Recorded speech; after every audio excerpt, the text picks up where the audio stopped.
How's things been? Not bad. It's the usual grind. We were supposed to have some exercise going on, and I was going to have to come to work at 2:30 in the morning. Gross. 12 days in a row. Like shit's popping off. You got to be ready for it kind of exercise. It's not. We were just supporting, like IT support. So it's nothing that we were really involved in, other than just someone's computers and stuff, right? That's kind of what we did for. But just kind of. Just to be there kind of thing. Basically. And then it kind of sucks because I'm salary, so the guys that are working hourly, our techs, the ones that do more the physical side of everything, they're like, oh yeah, they're only doing 40 hours, so they work Monday through Friday and they're off. So that only leaves 3 of us to cover the shifts for 3 a.m. to 12 a.m. the next morning. You guys get suckered in for all the bullshit. But then they changed it this morning. Like, hey, this is not as serious as we thought. It's going to be from 6 a.m. to 10 p.m. now. So it's my regular schedule. I just work 6 to 2 now. So not too bad.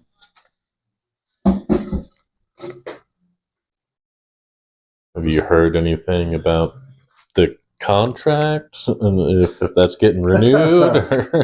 Oh yeah, perfect. No, yeah, we're getting an extension, but that's where we're at right now. I don't know, it's everybody in upper management seems pretty optimistic about it. It makes sense because this company's been with Space Command and Ed Peterson since the start. So it's pretty. Yeah, you're the ridiculous. OGs. Yeah, and we control everything there. So it's it'd be pretty ridiculous to buy the company out and bring in somebody else. It's not I don't think we're failing as a company. Like I said, other sectors could be failing as a company, that are tied to Peterson and stuff like that, around the Greater Colorado Springs area maybe. But I almost wonder if it's just like a power play kind of situation. They're holding out just to see if maybe you guys will throw them a lower number just to get the deal done. That's what I think, honestly. It's just figures and money figures game at this point. But it also is towards the end of the year, and it's election year now, so they don't know what funding the government's going to be able to give out. I think. Yeah, so they got to review their budgets and shit. Yeah, because with the political climate right now, you don't know really who's going to get president next. So I think it's honestly what it is. I'm not really too worried. I'm not that high of a level, so even if a company was to take over and we'd have a new company as it is, they would just buy us in again, hire us back, and obviously just lower our pay. But yeah, you'd have to go through probably a couple of dumb little interviews to solidify sell yourself and what your job is. Are you okay with being paid less? I guess so. No, but I need to. Yeah. My office, we have about 12 people, and then we also run other supports within that building. It's probably another, 30, 40 just in my building alone. So maybe a total of 50 in my building. And then we have assets in 2 other locations, and that's about probably another 100. So it'd be a lot of people just to kick out. And that's just talking tech assets. That's not talking upper management, project managers, software developers. The exit interviews alone to deal with that kind of mass layoff would be hell. Yeah. So, it's tricky, but I don't know. Apex, my last company, got rehired again somehow. I don't know how, but I don't even manage to ask them. They keep trying to hire me. That's for damn sure, but that's so funny. Yeah. It's he's successful. We should have never let him go. Yeah, just shows you how bad they're hurting too. They're getting to the point where they're spamming my Gmail account now, and they're LinkedIn. And it's different recruiters every time. It's bro, get the hint. You guys talk together and just realize that I'm not interested. It's you can't just be an outright asshole to get them off of you because you don't want to blacklist yourself. Absolutely, yeah. Because recruiters have connections with other people, other recruiters, or they might start recruiting for a different company. Yeah, exactly. You're gonna have to deal with this person again at some point. How frustrating! I do get a little stern with them. It's because the fact that they try to offer me positions that were I was like a lower position than what I'm doing now, and it's listed on all my resumes what I'm doing, and a lower position than what I was when I was working there originally. So it's like, I mean, it kind of feels like a slap in the face in a sense. It's like they're not doing their due diligence to No, check any. they're just casting a wide net, hoping to Mhm. catch some desperate motherfucker and just like, ha, gotcha. Oh yeah, I mean that's the reason why the company sucks is because they'll take literally anybody, and wonder why, like what's going on. But I'm not too worried. I mean, I think obviously we're going to go to the end of this year, and then extension kicks off at the beginning of next year. So, which makes sense. I think the extension would be for like if there is a new presidency or Yeah, whatnot, like they can review the contracts and whatnot, or the yeah, financial you guys will be paid out for a time while they hash out the details, like worst exactly. case scenario. Yeah. And yeah, if for some weird reason like you guys don't get renewed, well, you can get a job back at Apex because they want you. Yeah, just take some garbage position for a moment, I guess. At that point, I might just don't even put it on the resume. Go back. I might just become like a full-time student now, and then just because if I go back to being a full-time student, I'll get my housing allowance paid for. Oh yeah, you get your my BA school. Yeah, my school will still be paid for by my GI Bill. So, I mean, I'd rather just do that and then apply for because my. Are you taking some classes right now? I'm taking a few right now. Yeah. So I just started my master's program a few months ago. Nice. So just like a computer science master's, computer programming. Computer programming. Nice. Full stack engineering. Nice. Yeah. Trying to be a big dog someday. Trying to make the good money to sit at home and type away all day, you know. Right. Write some masterful coding stuff and colors and everything. Build some cool things. Yeah, I'm in my hardest class right now is Calc. I'm in Calc 3 right now, so that's really taking it out of me. I mean, it's so funny because growing up, I absolutely sucked at math. Like, oh really? Geometry, hardest thing ever. But like getting into the upper level, it kind of clicked on me. But then again, I was also like a lot of family shit that was going on. And I just like at that point, I was like worried about just hanging out with my friends, not doing schoolwork and stuff. You know, like living a teenage life. So I couldn't even get it. I had to get a tutor, and I still sucked. Oh dang! I was always really good at math. Like to the point where I would piss off my teacher because I was one of those jerks that would just like not pay attention, just dick around the whole time. Yep. I didn't do any homework, but I aced every single test. Yep. And I would never show my work. I was one of those guys that just like do it in my head, or like I always had some weird way of completing the math problems, but I hated it. Really, really good at it, but I hate math. I hate doing it. And at this point, like, it's been so long since I've had to solve an algebraic equation. I don't think it's possible for me anymore. Well, it's like I don't know. Mathematics is almost like you don't use it, you lose it. Yeah, like I remember PIMDOS and all that stuff. You know, I know how I should approach it, but I'm just not sure if I could simplify an equation anymore. I don't think I'm capable of such things. Well, it's funny because like. I mean, obviously, after high school, I took a break because I joined the military, and then I started taking college classes there for my bachelor's because I butchered my high school. I didn't get any scholarships and stuff, and that's kind of the big reason I joined the military in the first place. To get college paid for it. So, as soon as I started college, it just clicked. Something just switched, and I just like figured out everything, and I just could like teach myself and learn my own way what made sense to me. Yeah, that probably helped, was being able to just take the information and mull it around your own way. It's just I don't know how it just clicked.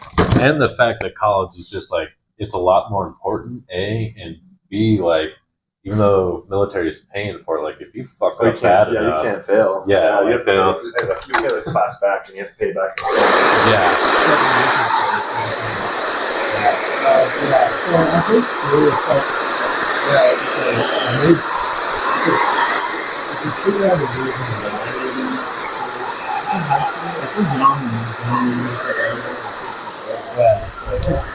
Super. So, like, if I have a position and the reason why or going to school and what I love it. So, Yeah. you would get different kind of like approach and like almost like a motivation.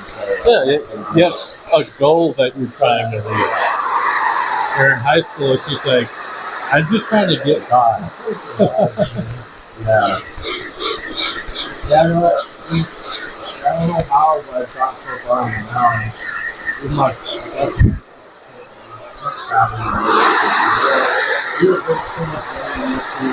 Really? Wow. Yeah, it's pretty funny. I never even made it into any of the like advanced math classes. Like I could have if I wanted to. I just really didn't want to. I only went as far as like algebra two.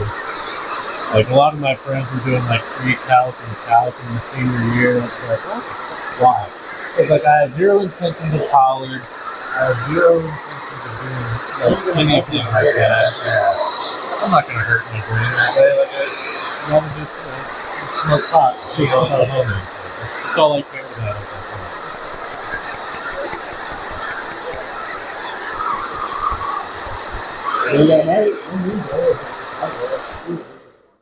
I'll finish school probably because I mean my master's program like, is only 4 classes like for a full student, so Oh, that's not bad. it's not Yeah. too bad. If I was Pretty- doing it pretty as a easy full-time, workload. I was gonna stay at home all day and do it anyway. So Yeah. I have all the time in the world to complete it all. And then, but it's like, well, I would go back to contracting because I almost did 10 years. So if I was to go back and become like a GS employee or like a government civilian, I could buy back my pension for the army and like continue it, and then only have to work 11 years basically. Yeah. Maybe more than that because how the calculations and stuff work. But I could technically buy back my time, still be working as a federal government, get all the nice benefits of being like federal employed, and then get a retirement again by the time I joined when I was 18, 19? Yeah, 18. Yeah, so about when I'm like 40 something, I get basically get my pension. Yeah. But you'd be working as a government employee again, so all of those troubles. I mean, granted, it's not nearly as bad as like say like being a green suit or like actually being a uniform person, because you are a civilian in a sense. So you have a lot more. It sounds so bad to say, but you're a lot more protected and like more rights really. And oh yeah, you have when you're military, you're straight up government property. Yeah, I mean, you have a government structure in a sense because there's civilians that hold like a rank. So I think that's how it works in the government sector. Like civilians hold like a certain rank. Huh. So you have like authority above you, but they're not like it's not like the military where they're gonna yell at you for fucking one thing up and go have you go sit in a corner with a paper between the wall and your nose. Right. Do a bunch of push-ups and right. whole shit duty and have to mop the whole office. Yeah, and but like by the time you like work at the same place maybe for like 10 years or so, you probably already have a really good rapport with everybody, so you're like well known and respected. It's a little bit different because like in the military, unless you sit at a place for a long time, which is pretty rare. Like in the army, I think the longest I've been at one game was 3 years. Other than that, you're bouncing around all the time. People left, right, and center. Learning all kinds of different stuff. So you can't build yourself up too much in the military because of the fact you're leaving and moving around. Yeah, you're always the new guy. If you're a government civilian, you're probably going to just be there for the long haul unless you get fired. Yeah. My dad's double dipping on the pension thing right now. He did like 21 years. He was a tech guy as well, so he did 21 years. Got out while he was up in Alaska, and immediately just started working the exact same job at the same base, just as a civilian. So yeah, I mean, he's been. And how long has he been retired now? I think he's coming up on like 10 years since he left the military. So yeah, so he's coming up close to his second pension now. Yeah, my girlfriend's dad, he's a retired chief in the Air Force. He was in for 29 years, from what I believe, and now he works up in same thing, Peterson as well. He's living lavish too. Yeah, my dad sometimes likes to pretend like he doesn't make good money. It's like, bro, you're getting paid well as an IT professional. I think he does like networking stuff. Oh, nice. So you're getting paid well as a government contractor doing that stuff and collecting your first pension at the same time. Like you're not And doing probably the VA, like veterans benefits too. Yeah, he's Top probably getting all that stuff too. Because yeah, I mean, in his early career, like he was airborne and was like jump master at Bragg for a while. So I know he's got plenty of injuries. And I'm pretty sure he was like a full inch taller before he joined That the is military. actually a real thing. Yeah. Yes. All the jumps compressing his spine. Yep. Yeah, that's wild. Yeah, it's kind of funny. I'm still pretty tall, but I actually, from when I joined the military, I mean, I grew, but there was like a stint in my chart, like where I was looking up deploying and like doing a lot of schools and stuff. I ended like my arches ended up collapsing, Oh, dang. and so like over time, but yeah, I lost like from the highest I ever was. I've like lost like almost like half an inch. Dang. Just because of like the compound stress like in my cartilage and my knees and my back and then my feet. So freaking wild. Yeah, it's insane. Have you finished up dealing with the VA and all that stuff? Right now my claim is like finalized, but I'm still like going back to because I'm at 90%.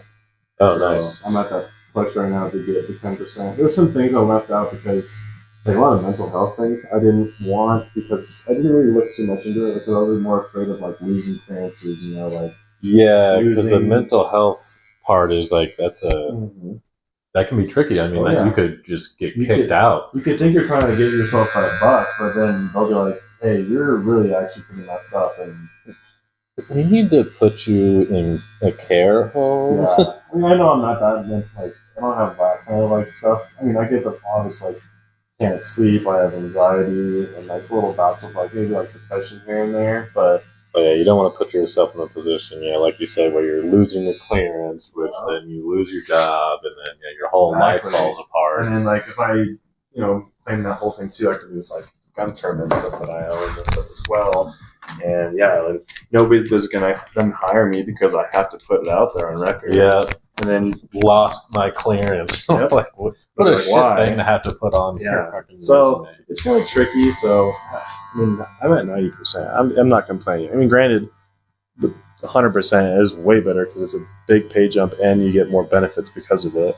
Yeah, but, like full insurance for the rest of your life kind of thing, right? Yeah, and then like your kids are taken care of too if you ever have kids. Yeah, in a sense. And then like property, you don't pay property tax. Oh. No property tax. That's sick. Absolutely bonkers to me. Wow. I mean, but I kind of reap the most of the benefits other than the pay and the like property because like I have VA healthcare now and I'm considered like the priority one or like the highest tier basically.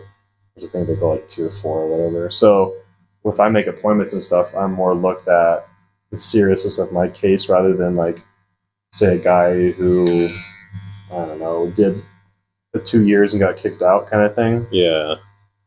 And they would most likely have to pay for the insurance. Like mine, it's given to me. Like it's something that's in my right now, basically. To have. But I've got a client who he's like gone after the VA, like wore a secret camera and microphone and like recorded them and like sent a whole team of lawyers after them. And he's in a position now like he has full coverage, health care forever, and it's illegal for them to send him bills, is what he said. Like, if any medical professional ever tries to send him a bill, that's a problem. Yeah, I mean, technically that's true. If you're like a percentage, if you're rated to that level, then yeah, you should be getting Yeah. I mean, he had to go through hell for it, though. He got blown up. I always hear the bad things about the VA. Like, granted, I get it. It's one central facility and we're in a community town, like a military town, so there's a bunch of people using it. Mm-hmm.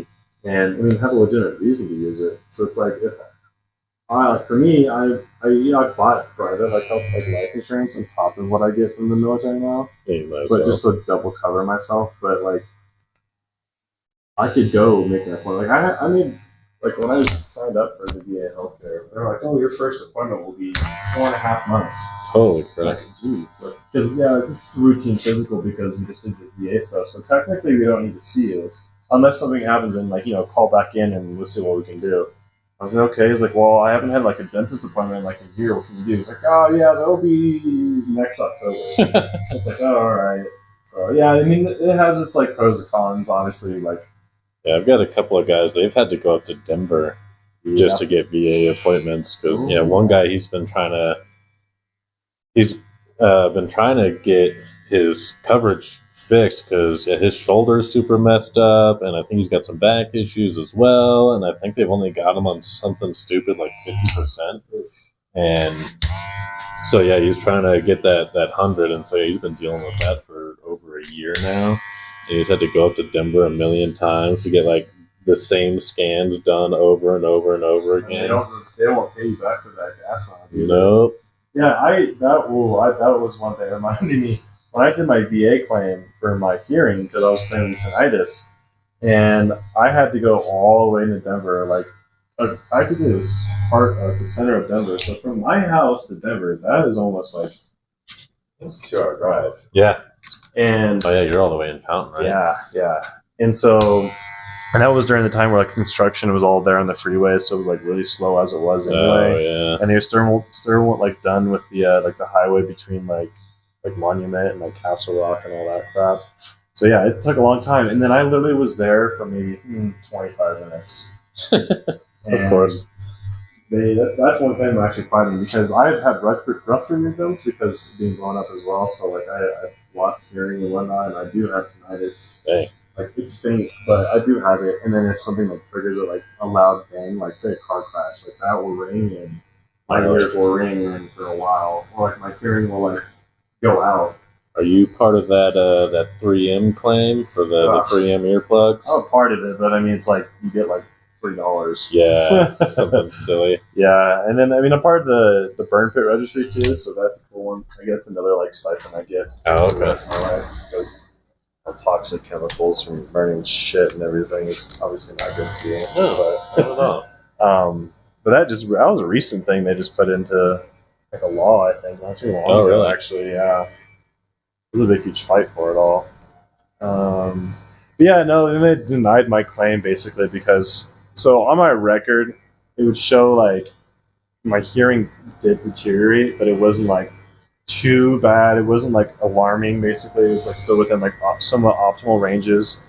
Like you can still have a conversation in here. Yeah, right. Who cares about the ringing at night and not being able to sleep? That's the part. That's why I even split. That's like a big thing. I was like, yeah, that's like the hardest thing for me. Is like on top of my insomnia as it is, like I have that like ringing in my ears, and you have to do like white noise machines and stuff like that. That's the only thing that really helps. Or like I put the TV on, but then I get the anxiety of seeing. It's so weird. Not anxiety, but like I get like I feel like my heart rate increases. So like I guess you would consider that anxiety in a sense.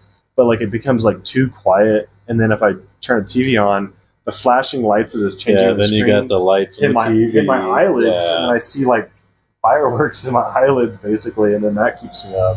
So yeah, but yeah, they denied me because they're like, well, it shows here that you did claim a certain hearing test that you had ringing in the ears, but then there's tests that you said that you didn't. I was like, well, all those tests were during the times I was doing like pre-combat, like health assessments or pre-deployment health assessments. So it's like, this is before the bad stuff happened. And so it's like, well, in order to deploy, you need to have good health assessment. And ringing in the ears or bad hearing is one of those things that can like deny you to deploy. And so it's like, obviously, I'm going to say my hearing is okay, and you could go talk to 1,000 other people. I bet you they do the same damn thing. Like I learned that from senior NCO. The military is all a game about lying about the right things at the right time. Absolutely. And yeah, that's the plan that I'm fighting. It's kind of look ridiculous because they got like look into my combat records, look into like all like the back briefs and everything that have been written out for like the missions and the patrols and the grades and everything that I've done. Frustrating. Oh yeah, and God knows how long that's gonna take. Yeah. So I mean, I'm going just now getting in contact and actually going to the Wounded Warrior. They have a full like no fee, no service. Like you don't gotta pay anything for it. It's all volunteer work done. And they basically will go in and do all that stuff for you because there's like these guys, like private people you can hire, but they want like say like from like say I had like I got my claim was 50%, and I'm trying to be like 100% disabled. You know, these lawyers, but they want like a commission fee from the extra amount of money that you so it's not like, even worth it. Yeah, so it's like if you jump from $800 a month to getting paid $3,400 a month, they're going to take all that for a certain amount of time to cover their quote unquote fees, fees, right? So it's like you kind of do shit out of luck anyway at that point. But yeah, I guess it works out in the end. But eventually, yeah. But for me, it's like, well, I have 10 more percent to go, so it's like it's not really that crazy to jump. I mean, it is. It's like another $1,000, but is it really that much? Like, is it really that much worth it to have to pay someone to do this stuff for you? Right. Like, try going to like the free services and stuff like that. Yeah, at least try the free stuff and just see what happens. And worst case scenario, hire a lawyer and deal with the couple $100 that they'll be taking off the top. What is the percentage for that? Like 5, 10, 20%? Oh, I have no clue. I think it really depends on the yeah. So if for someone like you, where they're like, oh yeah, it's only a 10% jump. Cool, we're gonna take 50%. Yeah. So basically, they'll probably do that, or they'd make me pay a certain amount more over time. I bet you there's a baseline that they'll want to make off of you. And do I really want to do that? No. Because lawyers are freaking expensive. I'm still paying for my lawyers. Yeah, I had to put it all on credit card. I can't actually afford what I've been dealing with. Yeah, $4,500, and like I only met with the guy. I talked to him once on the phone, met him once before my pre-trial, and then met him at the pre-trial, and he showed up like at the last second. Fortunately, I mean, he dealt with the DA for me and did like all the back end stuff. But yeah, it's like I paid a lot of money, and I feel like I barely even like dealt with the guy. Oh yeah, I was the same way. I mean, I was actually going to bring that up today. Like, if you hadn't talked to somebody, I would recommend you to my company that I used in the past for my shenanigans. But it's almost done now. We had our pre-trial, and that went pretty well. Looks like no jail time, so that's good. That's awesome. The judge pretty much made it seem like us even being there was a waste of time, considering he had already worked out a deal with the DA. Because he was concerned that the judge wasn't going to take the no jail time. Mm-hmm. Like he was solid on like treating it as a first DUI for everything else but the jail time. But we got in there and she's like, okay, so you've talked to the DA already? We're like, yep, we already signed a deal. And she's like, yeah, I don't know why you guys are here then. Like, this is pointless. When I was getting mine dismissed, that was the same thing. They're like, they brought us up to the stand. He's like, oh, I didn't even read you guys in the docket because I thought this was already done with. And our lawyer was like, we're done here. Stick up because you're good to go, blah, blah, blah. Yep, she told me, like, okay, then, like, go down, get your alcohol eval set up with the probation office, and then just abstain from alcohol and recreational drug use, and those are the stipulations for you staying out of custody, and we'll see you in March for your sentencing. Like, you have to do, like, probation and any of that stuff? Yeah, so, I went down to the probation office, signed up for the alcohol eval, so that's on Monday. And then I'm not sure what level or length of time my probation will be at this point. Yeah. We'll find out at the sentencing. I think that's part of what the alcohol eval is of course they ask you about your history of drug and alcohol abuse. And I was honest, like that I have a history, but I've try to downplay it as much as you can. I've not had a problem in a long time. Yeah, you don't want to lie, but you also don't want to tell the whole truth. Yeah. So we'll see how that goes. 'Cause I'm pretty sure part of that determines like how my probation situation will be. My lawyer was saying it's likely I'll be on supervised, which sucks because then I'll have to call in and do UAs and shit all the time. Yep. Don't want to do that. That's expensive too. I wonder, as much as it sounds shitty, I wonder if you could recommend do house arrest since anything, because you don't have your vehicle anymore, right? No, and that's been. I've heard that can be an option, but it's also expensive. Because you have to I can't afford that. Because I was looking it up, and house arrest can be like anywhere from like $150 to $200 just to have them come and set you up with the bracelet and the monitors and stuff. They get you even with like the blower, like and the then blow machine in a car too. Yeah, and then that shit you got to pay for like every month, like installation. Oh yeah, every month. If it's at least with the blower, it's only a monthly fee on the ankle monitoring. I read it could be anywhere from $5 to $40 a day to pay for them to monitor it. And then with the blower for the car, that's $200 to install, and then anywhere from if you're lucky. I didn't have to do that, thankfully. But when I was looking into it, there was no place in the Springs or in Fallon that would do it less than like $500. Yeah, it was ridiculous. Yeah, and I got really, really lucky. I'm super thankful for it. But yeah, like I'm looking in because I had to do like those alcohol classes too. Mm-hmm. And I do like those are $20 a pop. And the level 2. Diverse is Health. That's where I went to. Okay, I'm doing it through A New Hope. That's a good one too. Yeah, I think I did these guys on my last one 12 years ago, but it was like a full in-person thing back then. This one was in person too. I mean, the prices of Diverse, I think, was really good, and it was like a lot smaller. It wasn't around like it wasn't like in a really. That was kind of one thing. I was like, I don't want to be around like people who have like serious, like crazy addictions. Oh yeah. Like, I'm not trying to be in a class with someone for having an alcohol incident and be around someone who is running like cocaine, methamphetamine, and like opioids and stuff. My mixed up with people like that. Class, I'm the only one that actually I like feel like I deserve to be there and an actual like alcoholic and addict. Like everyone else there, like their stories are something like they barely even drank. They maybe just had a couple of drinks that night, or they weren't even driving and they got caught up in a DUI. Like they weren't even behind the wheel, or maybe they had smoked at some point that day, or like maybe they just refused to even deal with the cops or do any of the tests. So that's why they're dealing with it. Like, this is insane. Like, I blew a super high BAC and I was driving like an idiot and I got in an accident. Like, I know I'm a full-blown alcoholic. I know that about myself. Like, I actually deserve to be here.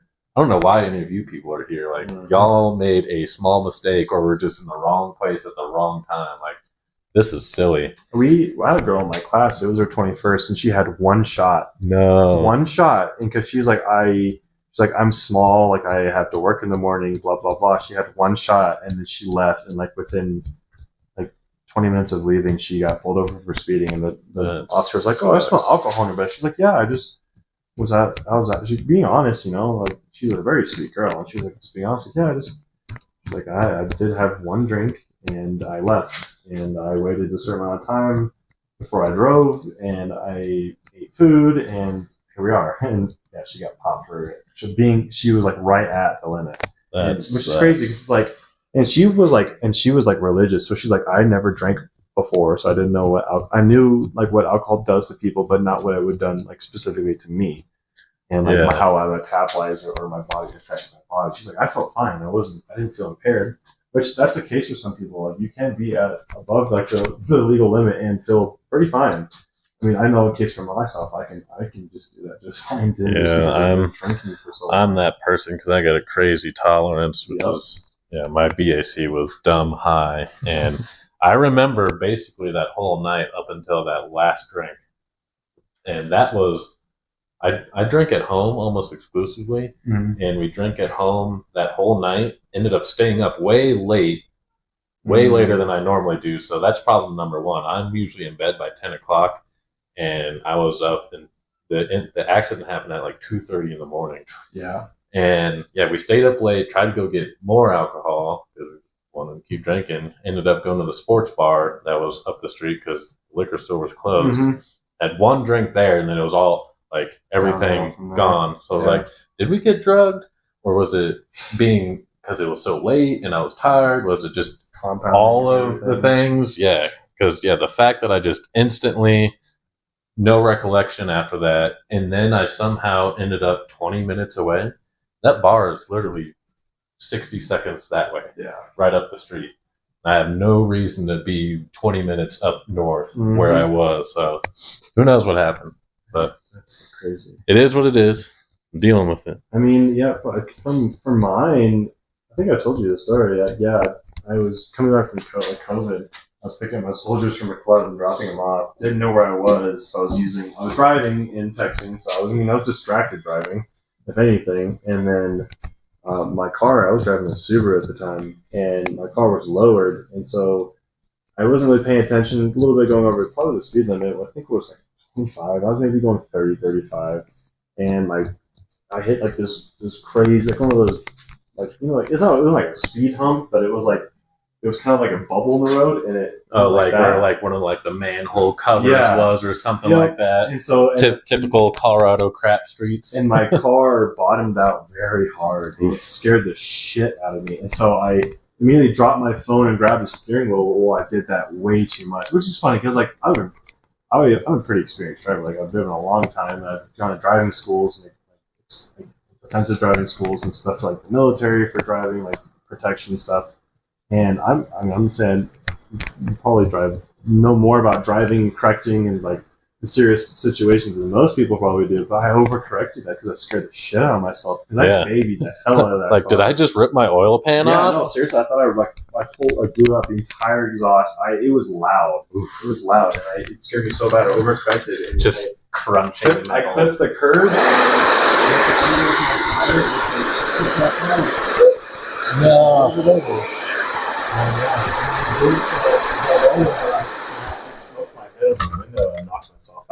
But when I did the flow test and everything, I was at a 0.06, so below the limit. But now your ability impaired. Oh, exactly. I hate that. Yep. What's the point in the limit if I'm just going to get in trouble anyways? Like, just call it what it is. No, nothing. Yeah, like nothing at all. Yeah, zero tolerance. It might as well just be a zero tolerance policy because everyone that I have ever met that has a DWAI, it's basically no different than dealing with the DUI. No, same court costs, same classes, fees. Same community service. Like, silly.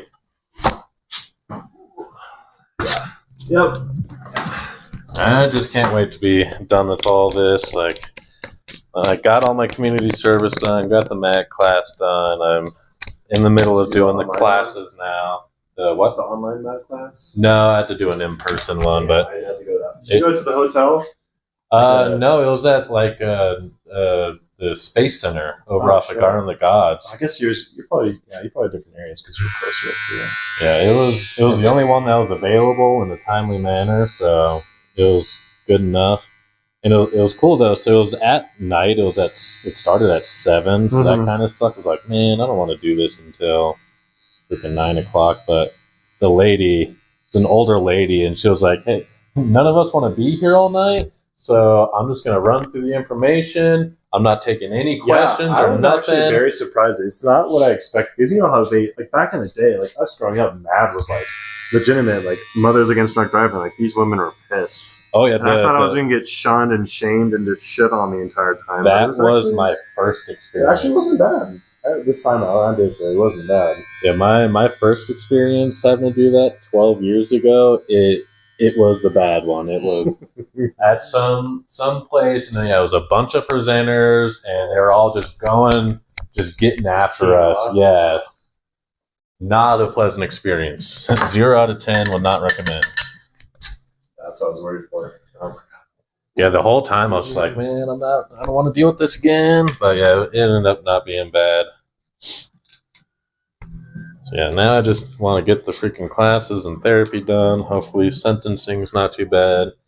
Yeah, at the end of the day, like this, I wanted to like stop drinking as much as I was, but you know, when you're in just that rut and that routine, it's hard. So at the end of the day, this whole experience has been a good way to not drink. Shit, I mean, I didn't go to jail. I went to the hospital after I was released, but the next day I was in I'm not even kidding, for like 2 more months after the fact.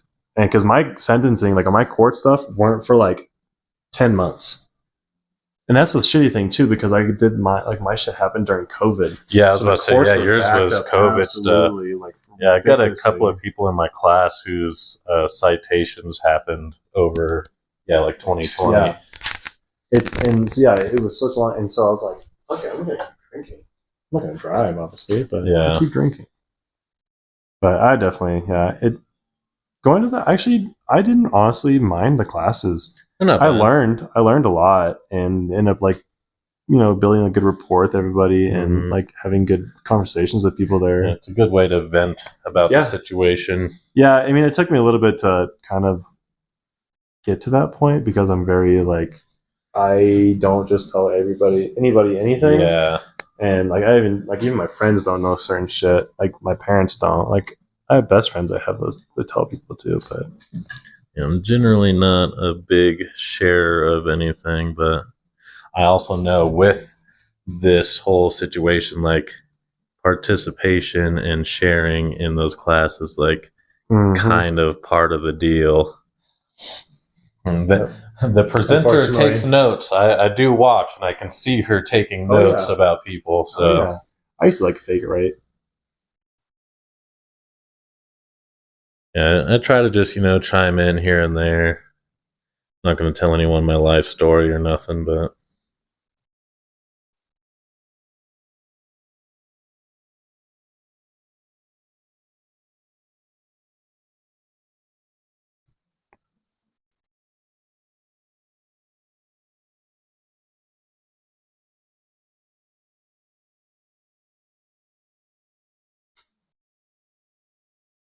yeah, so far it's been fine. Just not looking forward to this being like the next 6 freaking months of my life. Like what? You have to do it twice a week? Once a week. Once a week. That's all they allow is once a week. Oh yeah, shit, that's right. If they allowed me to do it twice a week, I would. Yep, because the state only allows you to do like what 2 hours a week, or it's like an hour. I think it's just an hour, or the 2 hours a week. Yeah, which is one class. So I think I had to do for me. Well, because I was a first time offense, I had like nothing else on my record and everything. And my case wasn't as serious as most people's, but I think I had to do like I think mine was like 48 hours or 52 hours, and God, that felt like a lifetime. Yeah, that's what I'm not looking forward to is the actual therapy portion. Yeah, it's like 48 or whatever hours. Yep. That portion takes a while. Oh yeah. The first time I ever dealt with all this 12 years ago, I had a boatload more community service hours, but when it came to the class, it was literally only 6 weeks, I think, of the alcohol class, and then none of the therapy hours. So way, way different experience. Oh god, I was actually really dreading. I put myself in a shit position when I came to volunteering because I kept pushing off.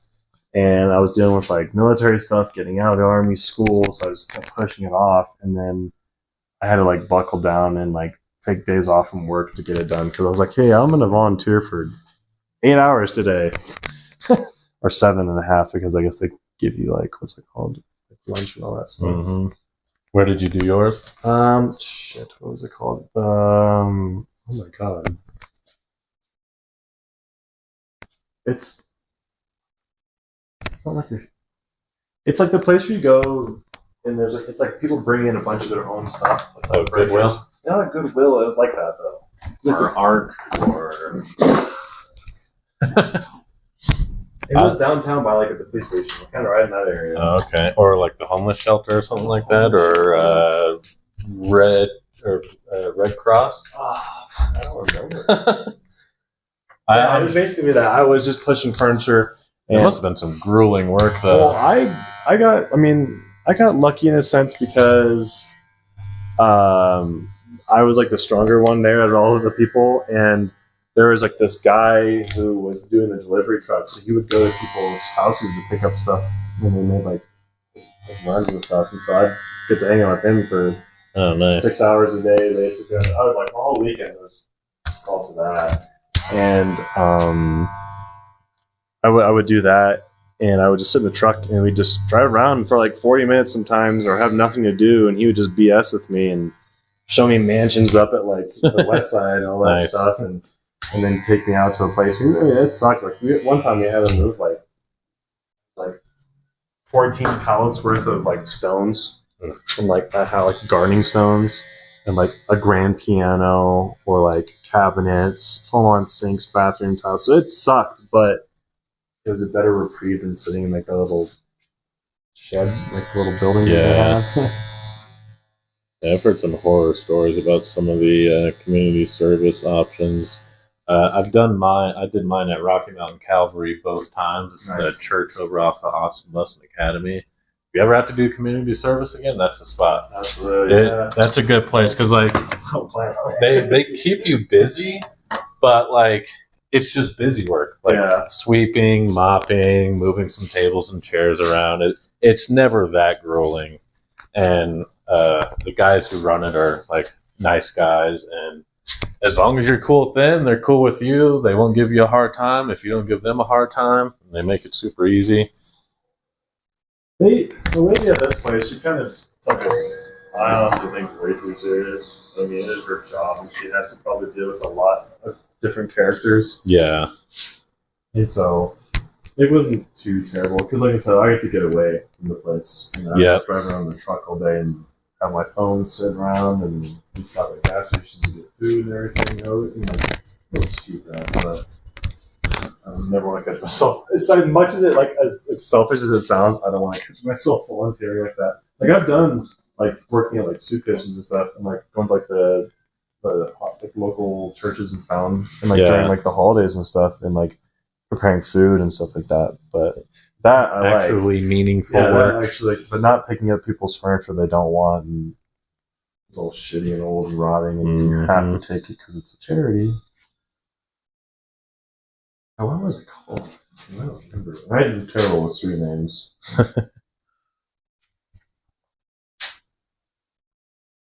Or Salvation Army, is that what it's called? That was Salvation Army. Okay. I can see the building picture in my head. I just don't. I can't imagine what the sign says. Love it. The way brains work sometimes, man. Yeah. Ever since I got my brain scrambled around, it takes me a few days. For knowing names, I have to say. I'll say like I know it one day, and I will address you and say your name every time, just so it sticks in my head.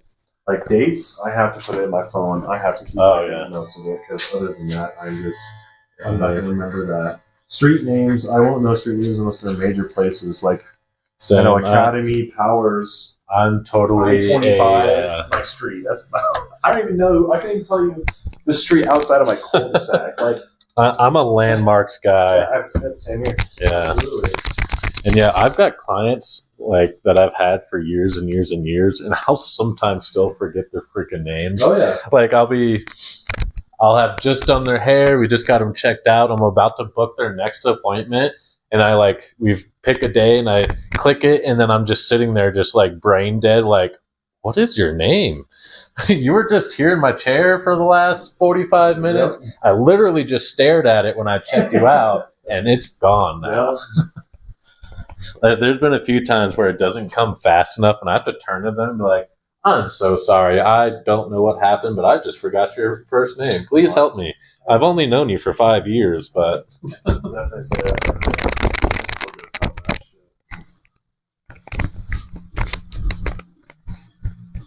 Freaking brains, man. Yeah, it's funny because like my dad, my father's the same way. He's the same way. Landmarks, locations, directions. When it comes to like northwest, east, and south, we're great at it. Street names. Oh yeah, I have great sense of direction and like cardinal directions for the most part, especially living here. Yeah, it's really hard to mess up here. You can't get it all. When I moved to Florida, that messed with me. Because everything was just super flat, and I just didn't know the area. If I were near the ocean, I could figure it out, obviously. Yeah, it wasn't until I actually started to learn the highways where I was like, okay, now I can figure it out.